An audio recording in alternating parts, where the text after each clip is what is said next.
오늘은 합법적인 맹세들과 서원들에 관하여라는 주제를 가지고 우리 웨스트민스터 신앙고백서 제22항을 우리 함께 나누도록 하겠습니다.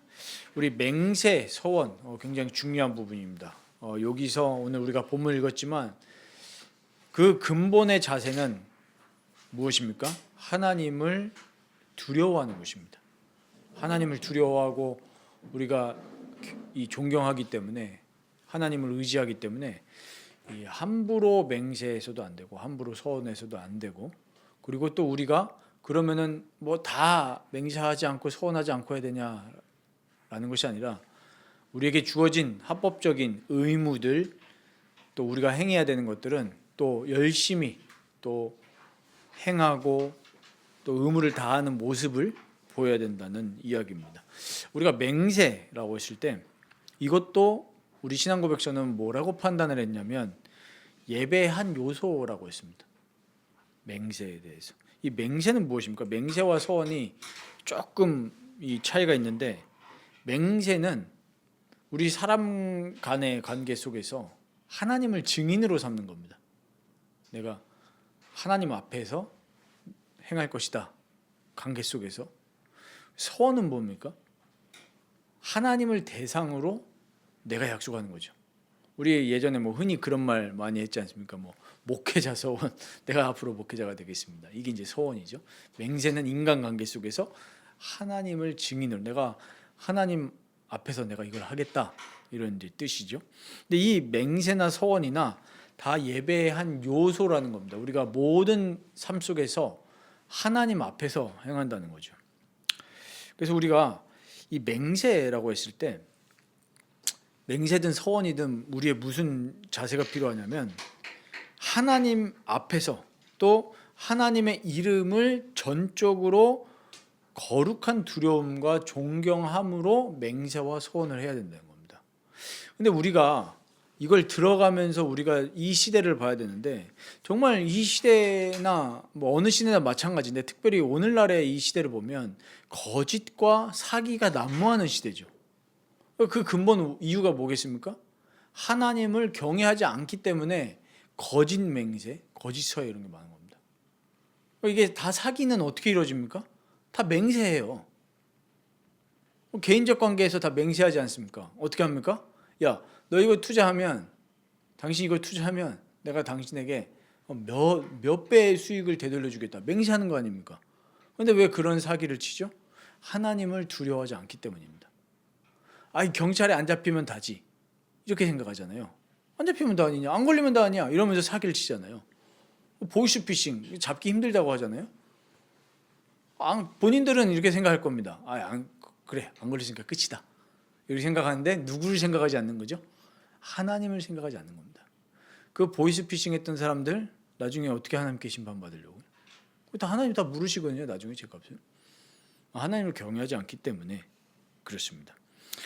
그렇기 때문에 이 하나님의 이름으로 헛되이 맹세하거나 또 다른 어떤 것으로 맹세하는 것은 죄악되고 증오할 일이라는 것을 분명히 이야기합니다. 그러니까 오늘 이 22장 같은 경우에는 우리 삶의 모습에 있어서 정말로 하나님을 경외하고 또 하나님이 기뻐하시는 일을 또 열심히 행하라는 것을 우리에게 가르쳐 줍니다. 우리 3절 보십시오. 우리가 삶에 있어서 이 맹세하는 거, 또 우리가 이거를 내가 확신한다라는 부분에 있어서 진리라고 충분히 확신할 수 있는 것 외에는 어떤 것도 함부로 쉽게 단언해서는 안 되는 것입니다. 우리가 하나님을 경외하지 않으면 우리 판단을 우리 흔히 미스한다고 하죠. 판단 미스. 그래서 우리 기억하시려는지 모르겠지만 이게 좀 실제적인 사례니까, 우리 올해였나요? 작년인지, 제가 올해가 너무 빨리 지나가가지고 정확히 생각이 안 나는데 작년이었는지 올해였는지 이렇게 가물가물한데, 모 집단에서 그 많은 사람들이 어떤 걸 썼습니까? 성명서 이런 걸 쓰면서 나는 끝까지 지지한다. 그게 뭐냐면 이거예요. 딱 이 케이스예요. 그게 함부로 맹세하는 거거든요. 오류가 없다고. 그러니까 자기 인생을 베팅한 거 아닙니까? 좀 나쁜 말로, 베팅이라는 말이 좋은 말은 아닌데, 거기다 어떻게 했습니까? 자기 이름을 쓰고 사인까지 했단 말이에요. 그 맹세잖아요. 근데 나중에 하나님 앞에 섰을 때 그거 굉장히 죄악입니다.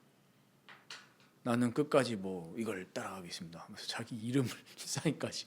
그걸 자기들은 어떻게 했겠습니까? 야, 멋있다. 자기 스스로 가지고 자기 이름을 함부로 올린 거예요. 오늘 근데 뭐라고 합니까? 함부로 단언해서는 안 된다. 이게 굉장히 우리 삶의 자세와 연결이 된 겁니다. 정말로 하나님을 거룩하게 두려워하고 존경한다면 우리가 선택을 하고 내가 맹세하고 또 내 인생의 길을 걸어가는 데 있어서 함부로 해서 안 된다는 거예요. 근데 대부분 다 함부로 하죠. 자기 인생을 함부로 걸고 자기 시간을 함부로 걸고 자기 이름을 함부로 걸고 자기 재산을 함부로 걸어버린단 말이에요. 왜 그렇습니까? 심사숙고하지 않는 건데 왜 심사숙고하지 않느냐? 하나님 앞에서 이게 옳고 그른 건지를 안 물어보는 거예요. 사람들이. 하나님을 경외하지 않는 거죠. 그래서 오늘 그렇게 또 뒤이어서 설명합니다. 누구든지 선하고 바른 것, 옳다고 믿는 것, 자기가 실제로 행할 수 있는 것, 또 행하려고 결심한 것 이외에 어떤 것에 대해서도 맹세해서는 안 됩니다. 그러나 합법적인 권위로 부과한 선하고 옳은 일에 관련된 맹세를 거절하는 것은 죄가 됩니다. 이런 실제적인 사례들이 있죠. 대부분 이게 교회에서 우리가 일어나는 일들인데 어떤 거 행합니까? 아, 목사님, 이런 분들 많아요. 저도 그런 많이 봤거든요. 목사님, 제가 이번에 좀 성공하면 교회에 이렇게 헌금하겠습니다. 근데 이런 분들 특징이 뭐냐면은 막상 벌면 안 합니다. 거짓 맹세예요. 그러니까 그런 거 함부로 하지 말라는 겁니다.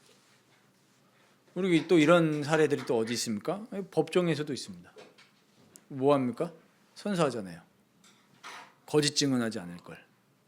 근데 위증하는 케이스들이 상당히 있죠. 그러니까 우리가 이제 이런 것들이 그 마지막 문장이 합법적인 권위로 부과한 선하고 옳은 일에 관련된 맹세 거절하는 것은 죄입니다. 그러니까 우리가 하나님이 국가 권력에도 이 권위를 주셨잖아요. 우리가 만약에 그런 증언을 해야 될 일이 생긴다라고 했을 때 그거 거부하면은 그거는 뭐 법적으로도 죄가 되겠지만 하나님 앞에서도 죄가 되는 것입니다. 뭐 교회에서 우리가 재판이 열릴 경우도 거의 드물지만 생기잖아요. 그랬을 때 맹세를 거절하면 그것도 죄라는 겁니다. 그러니까 우리가 모든 삶의 영역 속에서 하나님 앞에서 엄숙하고 또 경외함으로 행하라는 중요한 권면이 오늘 이 얘기입니다. 우리가 뭐 사실 맹세나 소원을 할 일이 그렇게 많지는 않잖아요. 그러나 우리가 선택을 하고 판단을 할 때 늘 하나님을 경외함으로 해라. 함부로 막 말하고 함부로 선택하고 그러지 말라는 겁니다. 근데 우리가 그런 경우들이 꽤 된단 말이에요.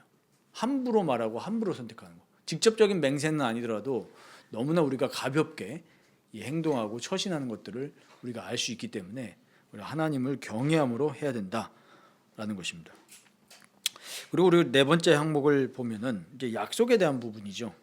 평범하고 일상적인 말로 해야 되고 애매하거나 모호한 말로는 하지 말으라는 겁니다. 그리고 이 맹세가 죄를 짓도록 강요하는 맹세가 되면 안 되는 것입니다. 그러니까 아까도 말씀드렸던 사례 중에서도 그렇게 뭐 성명서 같은 거 쓸 때 분명히 쓰기 싫은 사람들이 있었을 거예요. 근데 분위기 따라서 하게 되거든요. 안 하면은 어떻게 되니까? 내가 그 조직의 흐름을 못 하는 게 되니까. 근데 죄를 짓도록 강요하면 안 되는 겁니다. 맹세들이. 그러나 죄되지 않은 어떤 것을 맹세했다면 자기에게 손해가 될지라도 마땅히 이행해야 하고 심지어 이단자나 불신자에게 맹세한 것일지라도 깨뜨리지 말아야 된다.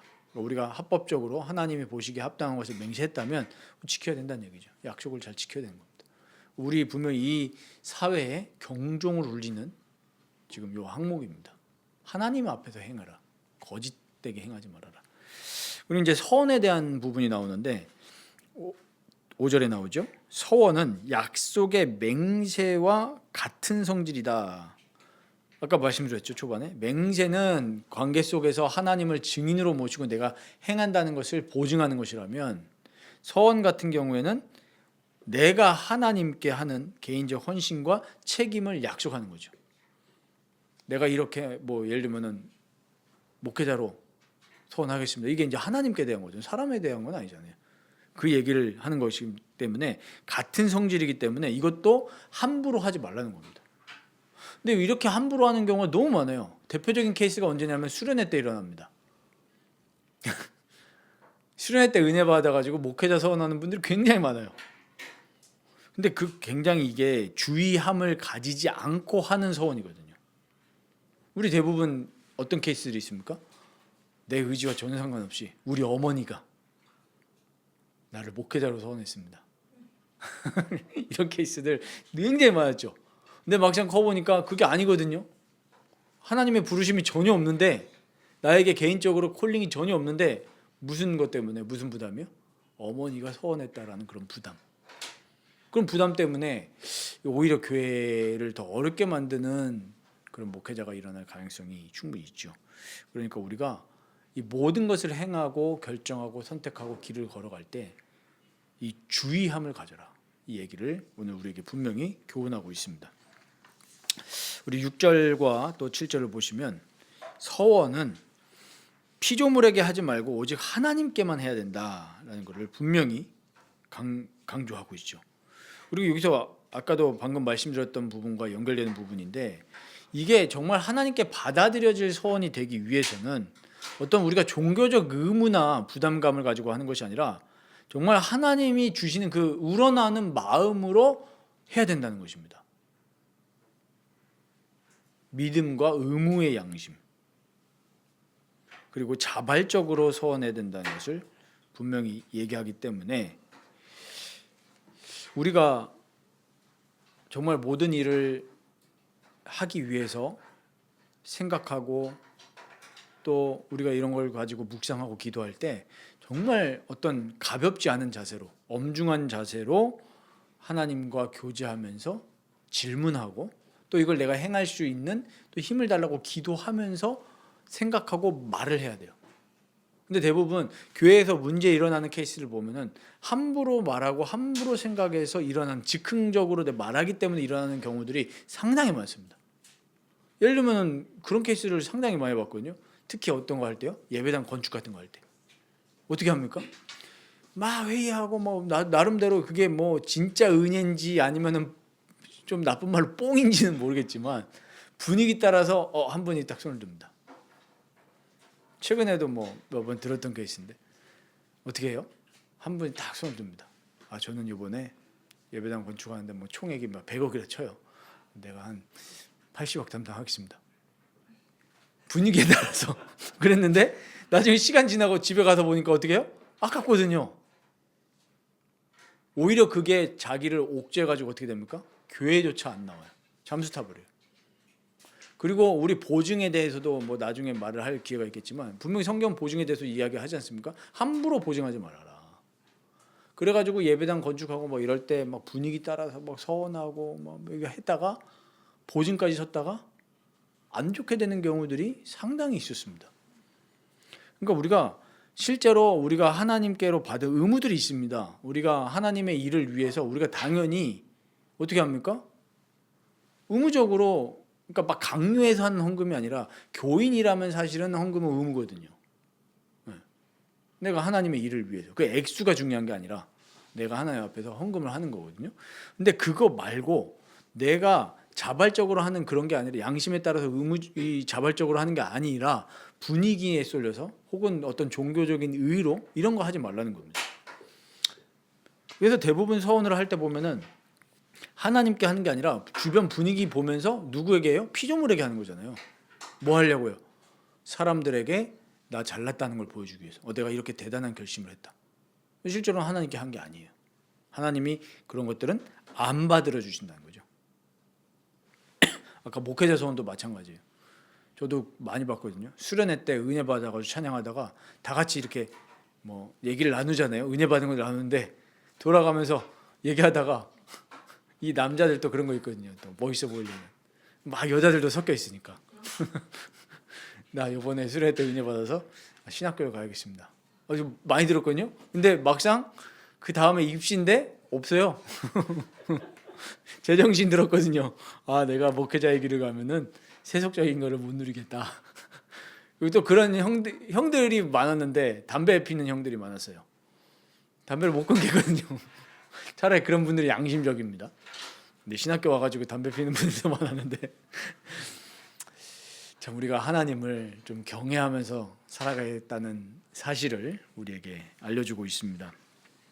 우리 마지막 우리 7절을 보면은 또 중요한 게 있죠. 하나님의 말씀에 금지된 것을 서원해서는 안 되고 말씀에 명령된 의무를 방해하거나 자신의 힘이 닿을 수 없는 것들, 그리고 그거를 내가 약속한 거를 행하는 데 있어서 하나님으로부터 아무런 능력의 약속을 받지 못한 것에 대해서는 서원해서는 안 된다는 것입니다. 아까 말씀드렸던 뭐 말도 안 되는 액수의 헌금을 내가 하겠습니다. 하나님이 능력을 약속하신 것도 아닌데 그런 것들 함부로 해서는 안 된다는 겁니다. 그리고 말씀에 금지된 것을 내가 행하겠다, 불법된 것들, 또 하나님이 싫어하시는 것들을 서원해서도 안 된다는 거죠. 그 대표적인 예들이 이게 우리 그 시대 배경이기 때문에 보면은 그 로마 카톨릭 수도원의 서원들, 평생 독신을 하겠다. 말도 안 되는 거 아닙니까? 물론 하나님이 독신의 은사를 주신 경우가 있는데 그것들은 굉장히 소수고 특별한 경우죠. 근데 지금 보십시오. 이런 말도 안 되는 독신 서원을 하기 때문에 일어나잖아요, 문제가 실제로. 로마 카톨릭 교회 내에서 얼마나 그런 많은 문제들이 일어났습니까? 아니, 독신의 은사를 받은 것도 아닌데, 독신의 은사를 제가 거부하는 게 아닙니다. 독신의 은사를 주시는 사람들도 분명히 있어요. 바울도 보십시오. 그런 은사를 주시니까. 어떤 분들은 뭐 말도 안 되는 소리를 하더만요. 바울도 뭐 뒤에서는 그 뒤에 말씀 안 드리겠습니다만 그런 얘기를 하는 목사들이 있더라니까요. 말도 안 되는 소리, 독신의 은사를 하나 주시면은 그 어떤 여러 가지 생각이 안 나겠죠.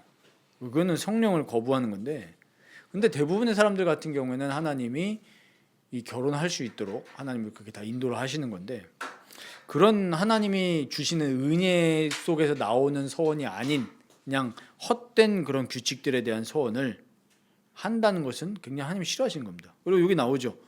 평생 독신, 청빈, 조직적 복종. 이 조직적 복종 같은 케이스가 아까 말씀드렸던 사례들이에요. 나는 끝까지 뭐 전도 운동을 하겠습니다. 뭐 말도 안 되는 그런 조직적 복종. 그런 것들 굉장히 하나님이 경멸하시기 때문에 제가 볼 때는 회개하지 않으면 좀 처참한 말로를 많이 경험하지 않을까라는 그런 좀 안타까움이 드는 것도 사실입니다. 대표적인 케이스들이 우리 성경에 몇 케이스들이 있죠. 특히 이제 두 가지 케이스 있는데, 혹시 사사기 보셨으면 좀 이해 안 가는 장면 하나 있지 않았습니까? 사사 중에 입다라는 사람이 있었습니다. 근데 입다라는 사람이 암몬과의 전투를 하거든요. 뭐라고 하나님께 소원을 하냐면은, 하나님 나에게 승리를 주시면 내가 승리하고 돌아올 때 자기 집에서 처음 나오는 사람을 하나님께 드리겠습니다. 이게 말도 안 되는 소원을 한 거거든요. 아니, 승리를 달라고 하면 하는 거지 왜 집에서 나오는 첫 번째 사람을 제물로 드리겠다라고 소원을 했습니까? 그래가지고 승리하고 돌아왔어요. 근데 누가 나왔게요? 누가 나왔습니까? 다 안 읽으셨습니까? 누가 나왔어요? 무남 동료였거든요. 딸이 나왔어요. 생각해 보십시오. 제가 하나님 앞에 서원을 한 겁니다. 하나님, 제가 뭐 지금처럼 전쟁은 하지 않으니까 제가 하나님을 위해서 열심히 목회하고 열심히 전도해서 영혼 구원하겠습니다. 그렇게 해가지고 하나님, 내가 이렇게 딱 이 세상의 현장에 나가서 씨를 뿌리는데, 복음의 씨를 뿌리는데 하나님 열매를 주시면 내가 현장에서 전도하고 집으로 돌아갈 때 나오는 이 첫사람을 하나님께 제물로 드리겠습니다 했는데 저희 로아가 나왔어요. 그러면은 저는 그때 그거 보면서 이게 말이 되나? 그래가지고 결국 어떻게 했어요? 진짜 제물로 드렸어요. 그런 어이없는 케이스가 하나 있고, 두 번째는 또 무슨 케이스 있습니까? 우리 신약에 나오는 세례 요한을 죽였잖아요, 헤롯 왕이. 그것도 이 허영심에 하는 그런 서원을 통해서 약속이었잖아요. 그러니까 실제로 세례 요한의 목을 갖다 준 거 아닙니까? 그러니까 우리가 살아가는 데 있어서 오늘 우리가 이걸 총 정리해 보자면 첫 번째는 우리가 정말 하나님을 경외함으로 살아가야 된다. 그리고 우리가 생각을 하고 판단을 하고 또 이 생각과 판단은 행동으로 이어지는데 이런 생각, 판단, 행동에 있어서 정말로 심사숙고하고 또 묵상하고 엄중하게 해야 된다. 근데 지금 시대는 너무 가벼운 거죠. 함부로 말합니다. 함부로 말해요. 그래가지고 망하는 경우들이 너무 많잖아요. 함부로 생각하고 예를 들면 대표적인 게 지금 이제 돈이 우상이다 보니까 돈에 있어서 너무 함부로 생각하죠. 함부로 벌고 함부로 씁니다. 그러다 보니까 사람들이 이 또 무게감이 없죠. 그리고 우리 대표적으로 또 뭡니까? 결혼할 때도 뭐 하죠? 서약하지 않습니까? 근데 그 결혼할 때 서약을 지키는 커플들이 몇 커플이나 되겠어요? 요즘엔 아예 그조차도 없잖아요. 그냥 쇼하다 끝나잖아요. 결혼식 때 막 축가만 하고. 그냥 개인적으로 남자들이 뭐 개인적인 생각입니다만 남자가 축가하는 거 별로 그렇게 좋지 않게 생각하는데 서약도 안 할 뿐더러 서약을 해도 하나님 앞에서 심지어 서약하잖아요. 네. 그모 분께서는 모 분이 주례를 했는데 이혼율이 50% 넘는다고 뭐 그런 얘기가 한간에 들리던데. 그러니까 이게 우리가 하나님과 사람 앞에서 했던 어떤 약속들, 서약들은 정말 지켜야 되는 겁니다. 네. 하나님을 경외함으로. 그리고 맹세, 사람 간의 맹세도 누구한테 하는 거라서요? 하나님께. 하나님을 증인으로 맹세하는 것이고 이거를 웨스트민스터 신앙고백서에서는 예배의 한 요소라고 했을 때에는 공적 예배뿐만 아니라 우리 삶의 모든 부분들까지 예배라는 겁니다. 로마서 12장 1절 2절 말씀처럼 근거로 영적인 예배입니다. 그러니까 우리가 어떤 약속, 맹세, 소원 다 약속의 일부인데 이 약속에 대해서 가볍게 여기지 말아라. 그러니까 늘 판단을 하나님 앞에서 경외함으로 해야 된다는 얘기입니다. 우리가 이런 원리만 잘 지켜줘도 사실은 사람들 간의 신의, 어떤 우리 이 사회의 신용 이런 것들이 굉장히 올라가게 돼 있어요. 이 우리나라가 거짓이 팽배하고 서로 약속 안 지키고 사기치는 사회가 되니까 서로 못 믿는 거예요. 서로 못 믿으니까 뭐가 있는 겁니까? 카메라만 많아질 수밖에 없어요. 뭐만 해도 다 사진 찍어야 되고 서로 못 믿으니까 증거 자료를 다 남기는 거죠. 말게 다 저신용 사회가 된 거예요. 안타까운 사회인 거죠. 그러면은 저신용 사회가 되는 만큼 비용만 올라가고 에너지만 더 쏟고 서로 못 믿는 거예요. 그래도 저도 이제 사회에서 이렇게 보다 보면 신용이 안 되니까 서로 못 믿고 그러니까 늘 사람들이 생각하는 게 뭐냐면 증거 자료 남기기에 바쁜 거예요. 그렇게 사회가 그렇게 되면은 모두에게 손해죠. 그래서 우리가 먼저 본을 보여야 되겠죠. 하나님 앞에서 생각하고 판단하고 행동해야 된다. 그리고 모든 일을 우리가 행하는 데 있어서 예배 드린다고 생각을 해야 됩니다. 하나님 앞에서 한다고 생각하면 사람들에게 함부로 말하거나 함부로 단언하고 그렇게 할 수 없겠죠. 우리가 항상 좀 여유 있는 자세로 좀 질문하고 기다려보는 그런 것들이 필요합니다. 우리가 대부분 이런 부분들이 우리가 예배 속에서 일어나는 부분들이 많죠. 아까 교회 생활적인 부분에서. 그래서 우리가 그런 부분뿐만 아니라 우리 삶 속에서도 잘 해야 될 줄 믿습니다. 뭐 우스갯소리지만 저희 아들 같은 경우에 굉장히 기억을 잘하거든요. 가지고 그냥 예를 들면은 울음 면피용으로 저희 아내도 그렇고 저도 그렇고 뭐 다음날 뭐 과자 사줄게 이러고 우리는 까먹잖아요.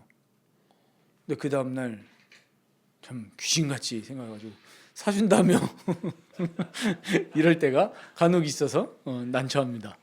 근데 우리가 어쨌든 약속을 했으니까 해줘야 되는 거예요. 근데 이거 우리가 아무리 애한테 약속을 가벼운 약속을 했을지라도 지키지 않는다면 이게 어떻게 됩니까? 신뢰가 떨어지는 거예요. 우리가 모든 일을 하나님 앞에서 신중하고 또 공의롭게 해야 될 줄 믿습니다. 그러니까 이 모든 것의 이 근본은 하나님 앞에서 하자. 하나님 앞에서. 그리고 또 아까 말씀드렸던 것처럼 맹세나 약속을 할 때 하나님으로부터 어떤 능력을 주시겠다라는 약속을 받고 하나님의 어떤 응답의 확신을 가지고 내가 이렇게 소원을 해야지. 내 능력의 범위 안에서 능력 밖을 벗어난 이런 헛된 그 허영심이거든요. 아까 말씀드렸던 내가 몇십억을 하겠습니다. 다 허언이고 또 이런 거 그런 건 또 상대방에 강요하면 안 됩니다. 이 부분에도 있는데 맹세를 강요하는 거 안 된다고 했죠. 저도 예전에 말씀드렸지만 목사님 뭐 다짐하실 수 있겠습니까? 맹세하실 수 있겠습니까? 그런 거를 물어보는 거는 안 되는 겁니다. 상대방에게. 그거는 예의가 아니죠. 정말 예의가 아닙니다. 그거는 본인과 하나님과의 관계지. 그래서 우리가 이 맹세라는 부분들을 그래서 저는 그때 말씀드렸잖아요. 그거는 제가 장담할 수 없습니다. 근데 늘 경계하고 간구하고 기도하는 것이지 내가 장담하면은 안 되는 거죠. 그건 내가 하나님이 되는 거죠. 그래서 우리가 늘 하나님 앞에서의 코람데오 신앙을 잘 좀 확립해 나가서 우리가 건강한 신앙인뿐만 아니라 또 건강한 이 사회를 이루어 나가는 시민으로서 정말 사람들을 이렇게 계몽시키고 또 사람들을 바른 길로 인도하는 일에 또 우리가 쓰임 받을 수 있게 되기를 주님의 이름으로 축원드립니다.